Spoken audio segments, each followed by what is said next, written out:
Hello and welcome to my channel, I Win to Lose Gaming. Today I will provide my pre-release analysis for the upcoming character Rosaria.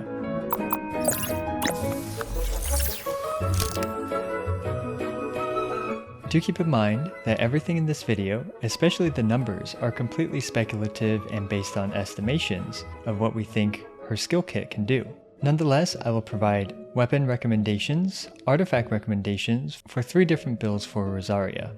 Let's just get started into her kit first. Her normal attack consists of 5 parts, with 2 of the parts doing 2 hits each for 7 hits total. I believe her normal attack will be one of her better DPS options.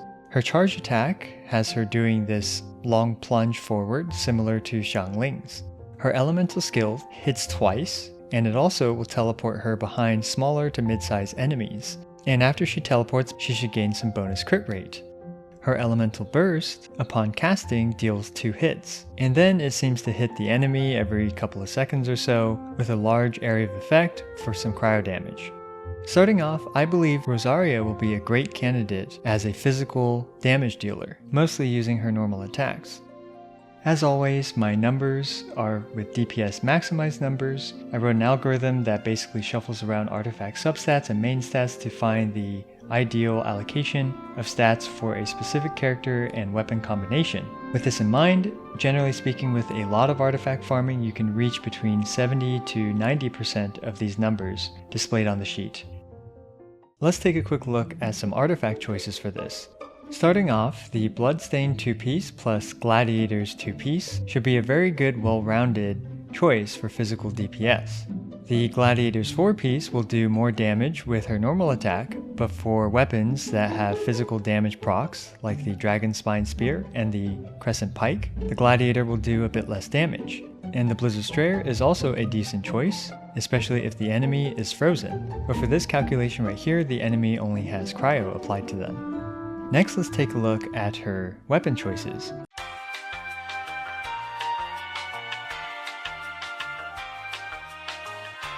Starting off, we can see a couple weapons actually really stand out here, and those are the Dragon Spine Spear and the Crescent Pike.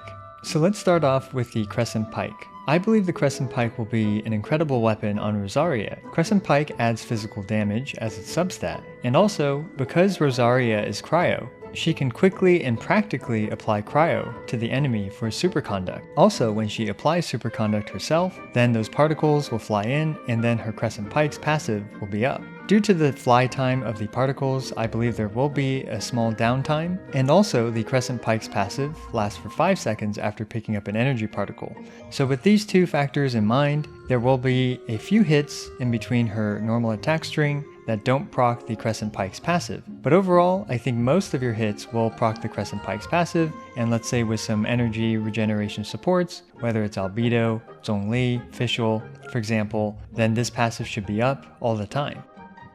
The next weapon I wanted to highlight is the Dragon Spine Spear. The Dragon Spine Spear will front load a lot of its damage with its high multiplier icicle that drops down. Now, I am a bit concerned about the Dragon Spine Spear because we don't know if her E has an internal cooldown. So for example, if the enemy has Electro on them, and then you proc Superconduct with her E, we don't know if the enemy will have Cryo after that from the second hit from her E.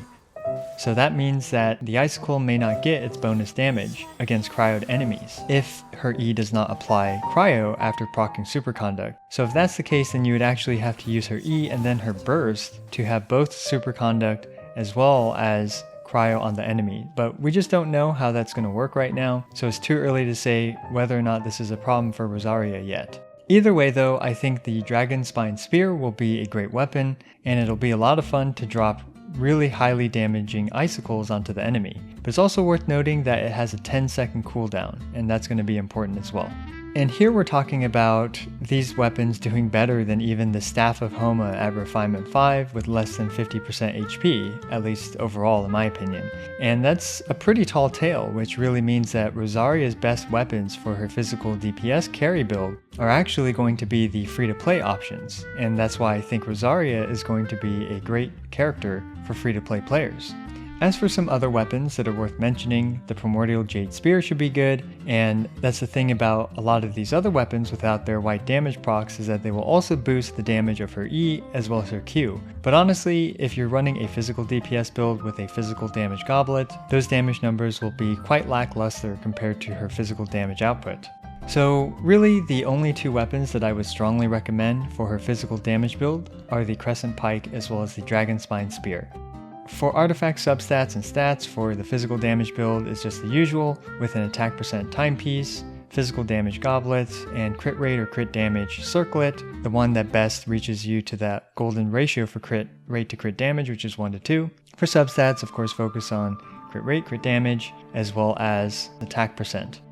The next build I strongly recommend for Rosaria is a Cryo Burst support, and with this build you can really focus on either utility or you can focus on trying to do a bit more damage. The way this build mostly works is you would use her E to get some bonus crit rate and then use her burst to provide bonus crit rate to your entire team. So knowing this, we have a few options for her artifacts. We can run the Noblesse 4-piece, which is what I would personally recommend, especially if your team doesn't have another Noblesse user. In terms of artifact substats, I actually recommend something a little bit different. You should actually run a lot of crit rate, probably as much crit rate as possible, to try to reach around 88% crit rate. That way, after she uses her skill and warps behind an enemy, she'll have about 100% crit rate to provide the maximum amount of crit rate for the next character coming in.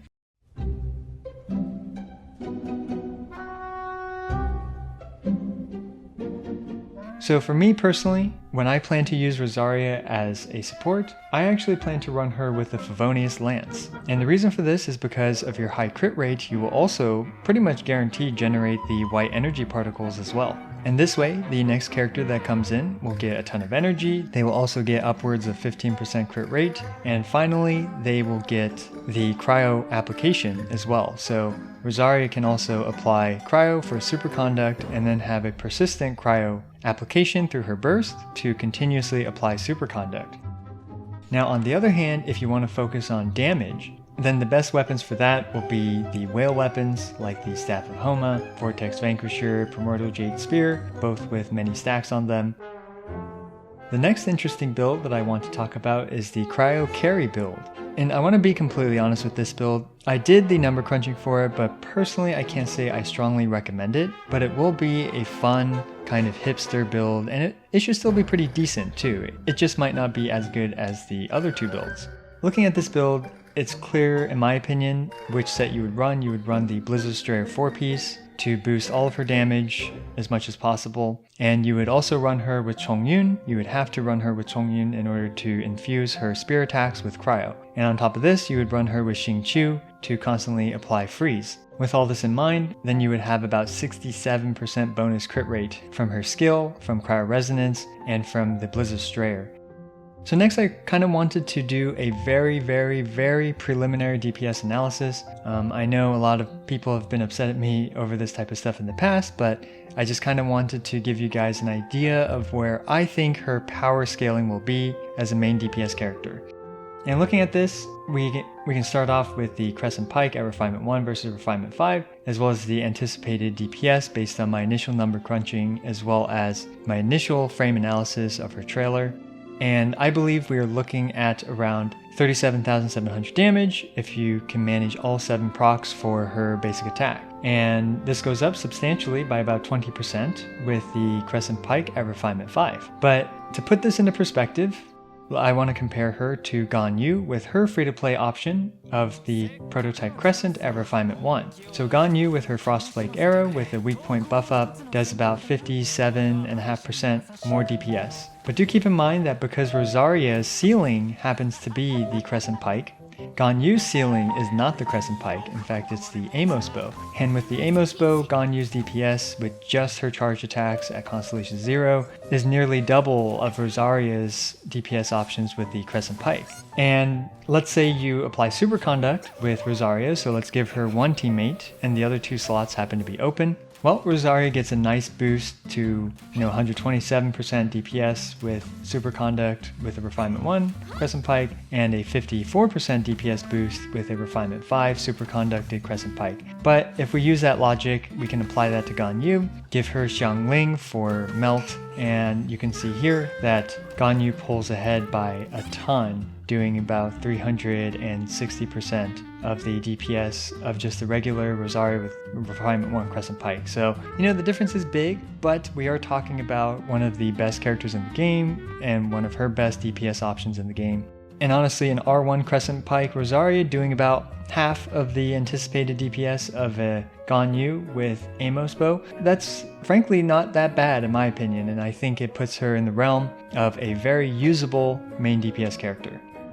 So there you go. I know this video was a bit less scripted and edited than my usual videos, but hopefully this analysis helps you prepare for the upcoming character Rosaria. I'm personally really looking forward to using her, as well as to demonstrate her potential at Constellation Zero with the free-to-play weapons. Let me know what you guys think about this video. As always, I appreciate every single one of you. This is I Win to Lose, signing out.